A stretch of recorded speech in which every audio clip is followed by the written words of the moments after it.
Planeta Terra em forma de batata podre? Ou então girando em alta velocidade? Esses e outros mitos eu pretendo desmistificar nesse vídeo. Inclusive eu vou colocar as fontes onde eu fiz a pesquisa aqui na descrição do vídeo. São fontes confiáveis como NASA, Revista Astronomy, Revista Forbes, pode dar uma olhada lá. Vamos pular então direto para o primeiro mito, o da Terra deformada parecendo uma batata podre. Volta e meia eu vejo em grupos de astronomia no Facebook o pessoal postando essa imagem aqui da Terra toda deformada, parecendo uma batata podre refugada de final de feira, e com uma legenda mais ou menos dessa forma: é desse jeito que a Terra ficaria se tirássemos toda a água que há nela. Aí o pessoal fica tudo impressionado: oh, a Terra ficaria assim, toda deformada, nossa, impressionante. Mas na verdade isso é um mito, é uma fake news, ou na verdade uma fake odds, porque faz um tempo que o pessoal posta isso na internet e não procede. A verdadeira forma da Terra, ela é bastante irregular, é uma esfera que, vista do espaço, vista a uma distância assim, como se fosse do espaço, a gente mal perceberia as deformações, como as montanhas, um Monte Everest, por exemplo, que é o ponto mais alto, ou então o ponto mais profundo dos oceanos. A gente mal perceberia a uma distância que a gente pudesse ver a Terra inteira. Tá, mas como então que ficaria a Terra vista do espaço, tirando toda a água que há nela? Essa daqui é uma ilustração que a NASA divulgou no site da NASA. Essa é uma ilustração divulgada no site da NASA que mostra como que ficaria a Terra vista do espaço, tirando toda a água que há nela. Sim, ficaria essa esfera, praticamente a mesma coisa como se tivesse com água, porque a água, na verdade, vista de longe, mesmo os oceanos, o mais profundo que tem, é uma camada muito fina em relação ao tamanho do nosso planeta. Note que dessa distância, vista ela inteira, mal se percebe o relevo, não se percebe a profundeza dos oceanos e nem a altura do Everest. Porque pense bem, o Everest tem 8,8 km de altura em relação ao nível do mar. O ponto mais profundo dos oceanos, que é a Fossa das Marianas, tem em torno de 11 km de profundidade.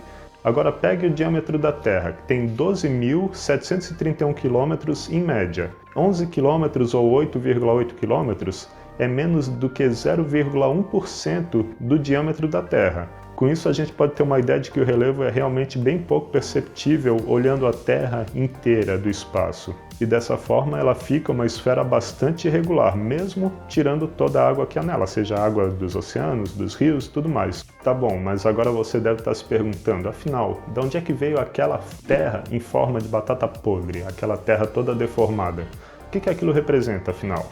Tem alguma coisa a ver? Aquela imagem, ela se chama Batata de Potsdam. Essa imagem foi criada pela NASA em 2005 e é uma representação das variações da gravidade da Terra ao longo da superfície de forma visual e exagerada, obviamente, porque essas variações são bem pequenas. E se chama Batata de Potsdam porque ela parece uma batata, e Potsdam é uma região na Alemanha onde trabalhavam esses pesquisadores que coletaram esses dados sobre essa variação da gravidade na Terra. Portanto, essa imagem não tem nada a ver com o formato da Terra se tirasse a água. Isso daí está totalmente errado, é um mito. Agora, aproveitando essa imagem aqui postada pela NASA, você pode perceber aqui nesse cantinho que tem uma bolinha de água ali, pequenininha, parece pequenininha, né? E então a gente vai para o próximo mito, o mito de que a Terra tem muita água. Inclusive até o pessoal faz aquela música, né? Terra, planeta, água. Só que não. Acontece que a quantidade de água no nosso planeta é muito menor do que a quantidade de outros elementos que a gente está considerando aqui de forma generalizada como terra, e ela equivale a apenas 0,02% da massa total do planeta, incluindo toda a água dos oceanos, toda a água das geleiras, toda a água de rios e lagos. Tudo está considerado nesse cálculo da quantidade de água que vale 0,02% da massa da Terra. No entanto, é bem verdade também que 71% da superfície da Terra é coberta por água.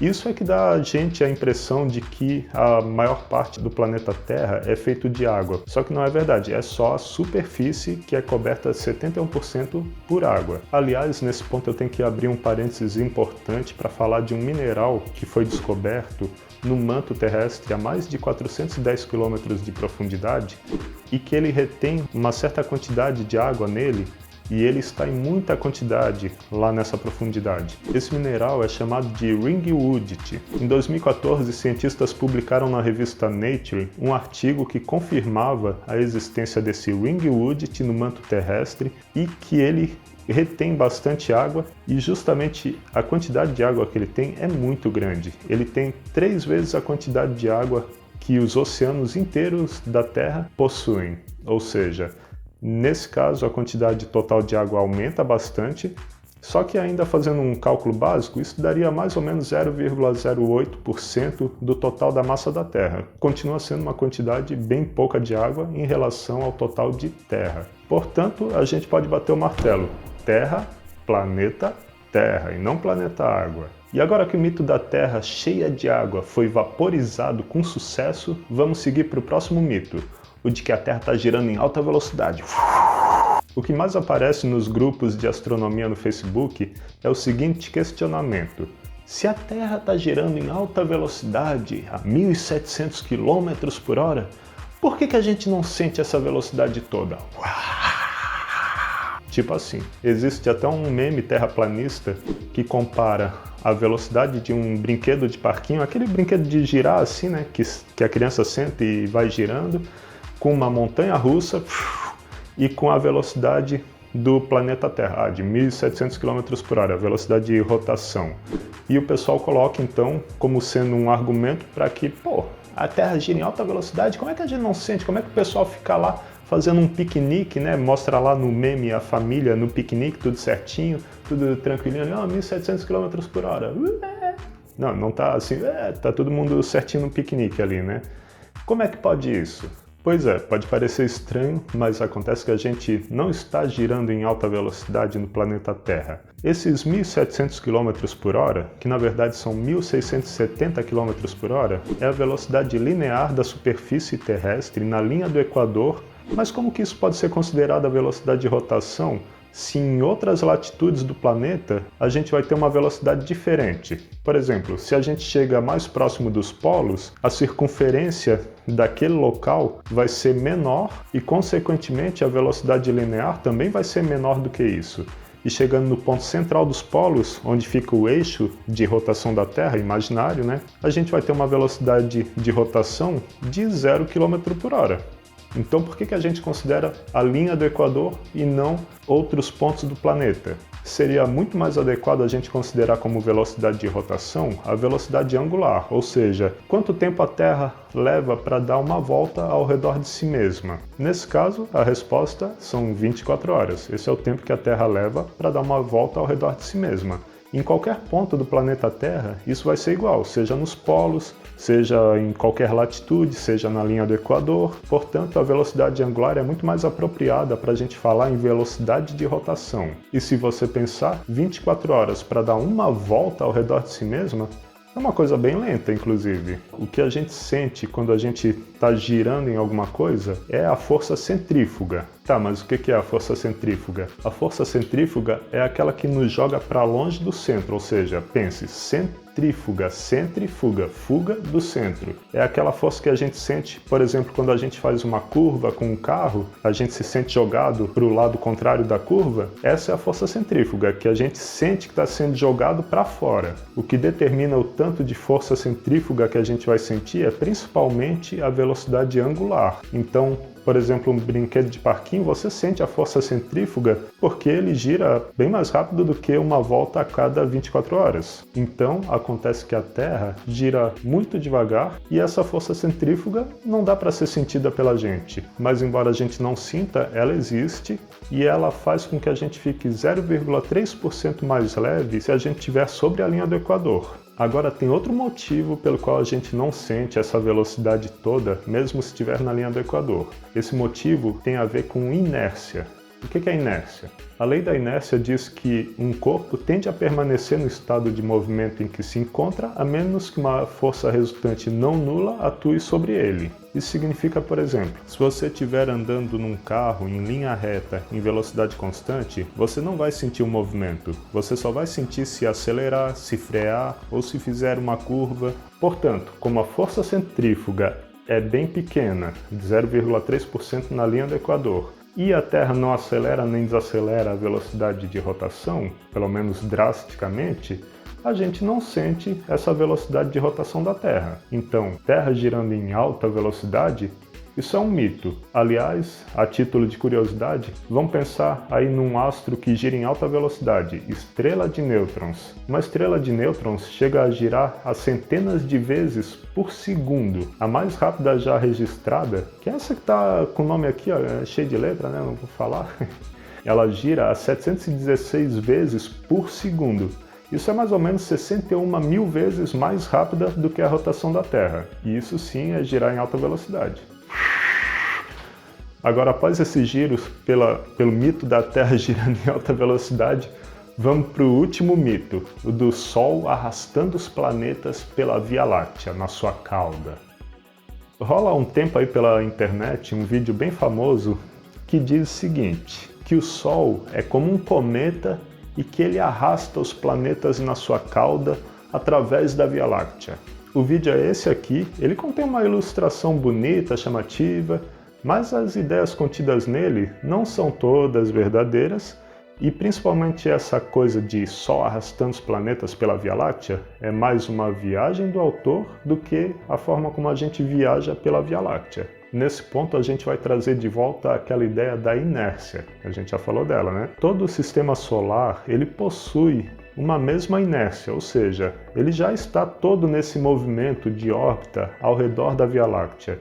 Não tem um corpo arrastando o outro, não tem o Sol arrastando os planetas na sua cauda, como se os planetas já não tivessem essa velocidade orbital ao redor da Via Láctea. O que a gravidade do Sol faz não é arrastar os planetas, e sim manter o sistema coeso, com os planetas orbitando ao redor dele. E imagina o seguinte, vamos dizer que o Sol de repente sumisse. De repente, assim, pá, sumiu o Sol. A gravidade do Sol sumiria também, né? E o que aconteceria com os planetas em relação à sua órbita ao redor da Via Láctea? Eles continuariam orbitando a Via Láctea, normalmente como já fazem. Eles se dispersariam sim, o sistema não ficaria mais coeso, porque a velocidade orbital dos planetas ao redor do Sol, ela seria transferida para sua velocidade orbital ao redor da Via Láctea. Conforme o movimento que eles estivessem fazendo no momento que o Sol sumisse, esse movimento ele seria transferido para sua órbita ao redor da Via Láctea e modificaria um pouco essa órbita, mas ficaria mais ou menos a mesma coisa do que o Sistema Solar já faz. Ou seja, o Sistema Solar ele orbita a Via Láctea a cada 226 milhões de anos e os planetas continuariam orbitando nesse período orbital, mais ou menos. Até para exemplificar, imagina por exemplo um astronauta na estação espacial. Vamos dizer que ele saia lá para um spacewalk, que é aquela caminhada no espaço, né, que ele flutua lá no espaço e ele fica fazendo os reparos na estação espacial lá. Quando ele sai para um spacewalk, ele continua flutuando lá certinho do lado da estação espacial, ele não fica para trás. E ele não fica para trás é por inércia, e não porque ele está sendo arrastado pela gravidade da estação espacial. Não tem nada ali arrastando ele junto da estação espacial. Ele já possui aquela mesma velocidade. Isso é o que acontece com os planetas junto com o Sol, no seu movimento ao redor da Via Láctea. Ele já tem essa inércia, ele já tem essa velocidade orbital ao redor do centro galáctico. Portanto, arraste para fora da sua mente esse mito do Sol arrastando os planetas pela Via Láctea. E com isso, a gente termina os 4 mitos que eu desmistifiquei nesse vídeo a respeito de astronomia e da forma da Terra, de geologia, essa coisa toda. Para a gente desmistificar de vez, para não repetir mais esse tipo de informação que na verdade é uma desinformação, não é uma coisa correta propagar mitos por aí. Valeu pessoal, até o próximo vídeo. Lembrando, se você quiser ler a respeito, eu coloquei todos os links aqui na descrição, todas as fontes confiáveis que eu pesquisei essas informações. para você não achar que eu estou tirando de qualquer lugar. Dá uma olhadinha aí.